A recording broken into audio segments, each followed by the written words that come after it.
One of the goals that I set for myself to really stretch myself was to be able to preach a sermon in Spanish that reflected my ability to speak. I wanted it to be in simple Spanish in the tenses that I had learned at that point, but I wanted it to be like an honest reflection of where I was at. And so I wrote it in really simple English, and then Andres mostly translated, but we talked through and included me in the process. He also recorded for me some audio recordings and sent to me so that I could listen to him giving the sermon in Spanish. I would listen to that and practice repeating it back. So Sunday morning I went up there and I gave the sermon. Felt really good because there's a couple jokes in there, and when I paused and they were laughing at the right spots. Doing building projects, so we built 2 or 3 houses, and so we got to the building site the first time, and we had like a master builder who was leading us. Didn't speak any English. Everybody's looking around like, what's he saying? He's pointing and stuff, and I jumped in and started just talking to him. Next couple of days, like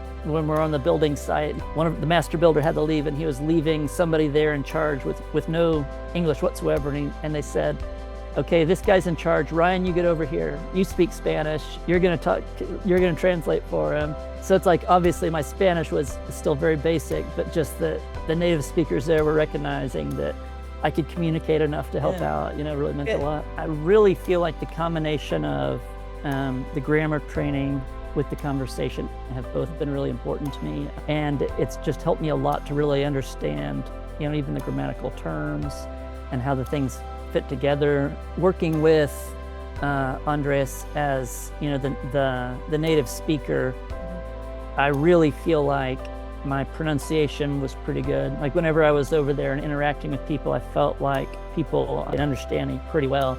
And so those 2 things, I think, working together have been great. Having the weekly is kind of very motivational to me, because I'm going to have to be, I know it's coming, and so, okay, I need to get my homework done ahead of time and prepare, because we're going to be working on those. Yeah. And so it really gives a lot of accountability on really a weekly routine with those things that I need to be accomplishing progress each week with them.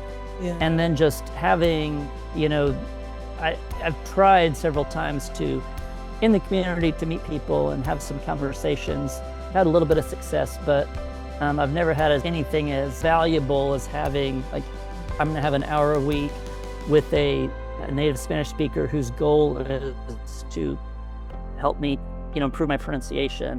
And so that's been just super valuable.